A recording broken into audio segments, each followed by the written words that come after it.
ہمارے ہاں یہ سیاسی نوعیت کے مقدمات تاریخ پاکستان میں بنتے چلے آئے ہیں اور اس کو بہت اہمیت بھی نہیں دی جاتی. بنا دیا بن گیا، اگر عدالت نے فیصلہ کر دیا تو بندہ جو ہے وہ لٹک گیا، نہیں ہوا تو چلو اس کی قسمت ہے. پوچھنا میں آپ سے چاہتا ہوں کہ دینی لحاظ سے اس کے کیا، جس کو آپ کہتے ہیں نتائج ہیں، کیا سنگینی ہے یہ جو ہم جھوٹے مقدمات بناتے ہیں سیاسی لحاظ سے، اور پھر ایک ہی سانس میں ہم یہ کہہ دیتے ہیں کہ یہ تو ایک سیاسی سا مقدمہ تھا، نہیں بننا چاہیے تھا. اس کے کیا امپلیکیشنز ہیں؟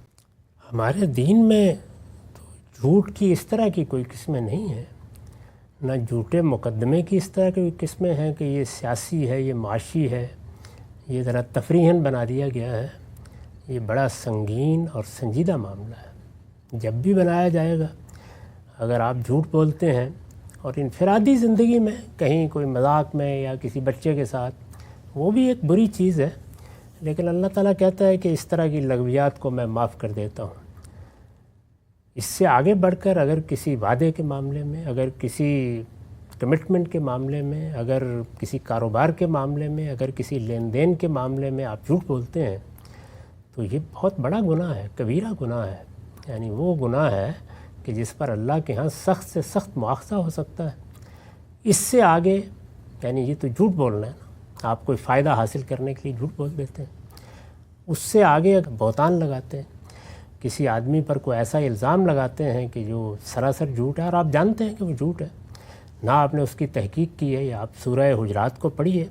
میں نے تو جب بھی کبھی ہمارے ملک میں اس طرح کی فضا پیدا ہوتی ہے کہ جھوٹ سچ جو کچھ بھی لوگوں کے منہ پر آتا ہے کہتے ہیں، تو ہمیشہ توجہ دلائی ہے کہ ہر مسلمان کو گاہے گاہے سورہ حجرات کا مطالعہ کرنا چاہیے. اس میں ایک مسلمان کو جو اخلاقیات بتائی گئی ہے، اس میں تو آدمی کانپ اٹھتا ہے کہ وہ ایسا نہیں کر سکتا. لوگوں کی غیبت کرنا، لوگوں کے بارے میں تمسخر کا رویہ اختیار کرنا، ان کے بارے میں جھوٹی باتیں پھیلانا. ہمارے پیغمبر نے تو یہ کہا ہے کہ کفا بالمرء کذبا ان یحدث بکل ما سمع، کہ آپ سنی سنائی باتوں کو الزام کے طور پر لوگوں کے بارے میں بیان کرنا شروع کر دیں. یہ بہت سنگین گناہ ہے. کوئی سیاسی رہنما اگر یہ کرتا ہے تو یہ گناہ 1000 گنا بڑھ جاتا ہے. خود قرآن نے اس کو اصول کے طور پر بیان کیا ہے. پیغمبر کی بیویوں کے بارے میں کہا ہے کہ اگر تم اس جرم کا ارتکاب کرو گی تو دوہرا عذاب دیا جائے گا. تو وہ لوگ کے جو لیڈری اور رہنمائی کے مقام پر ہوتے ہیں، ان کو تو ایک ایک لفظ اپنی زبان سے سوچ سمجھ کے نکالنا چاہیے.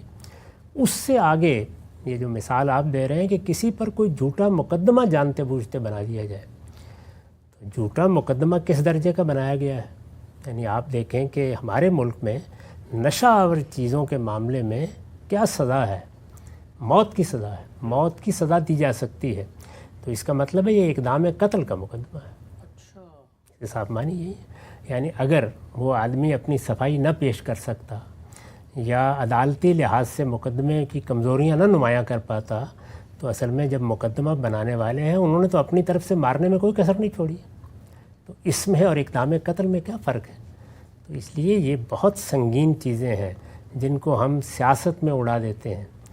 جب کسی سیاستدان نے یہ کہا تھا کہ وعدے قرآن و حدیث نہیں ہوتے، اور جب کسی سیاستدان نے یہ کہا تھا کہ میں نے تو یہ بات ایسے سیاسی طور پر کہہ دی تھی کہ فلاں دھاندلی کی گئی ہے، دونوں نے بدترین جرم کا ارتکاب کیا تھا. دونوں نے بدترین گناہ کا ارتکاب کیا تھا. دونوں نے آخری درجے میں ایک کبیرہ گناہ کا ارتکاب کیا تھا، اس لیے کہ وہ قوم کی سیادت قیادت کے منصب پر کھڑے تھے. تو میرے نزدیک اس سے اللہ کی پناہ مانگنی چاہیے. لیکن ہمارے یہاں آپ جانتے ہیں کہ لوگوں کو ایسی باتوں کی کوئی پرواہ نہیں ہے. وہ اپنے مفادات کے لیے اسٹریٹجی بناتے ہیں باقاعدہ کہ جھوٹ بولنا ہے. اسٹریٹجی بناتے ہیں، حکمت عملی طے کرتے ہیں کہ دوسروں کو نقصان کیسے پہنچانا ہے، اپنی راہ سے کیسے ہٹانا ہے. تو یہ جس طریقے سے ہمارے ہاں معیشت میں ہے، جس طرح محلوں میں ہے، جس طرح خاندانوں میں ہے، اسی طرح سے بدقسمتی سے سیاست میں بھی ہے.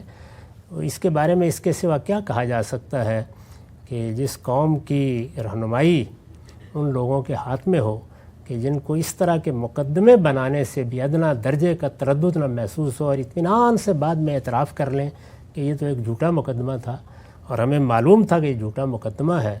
میرا خیال ہے ان سے زیادہ قابل نفرت لوگ زمین پر نہیں ہو سکتے. بہت ہی اہم بات ہم صاحب نے فرمائی کہ یہ محض کوئی ایسی تفنن طبع کی بات نہیں ہے، یہ کوئی سیاسی بیان نہیں ہے، بلکہ اقدام قتل کا مقدمہ ہے اور بڑے سنگین اس کے نتائج جو ہیں وہ سامنے آ سکتے ہیں.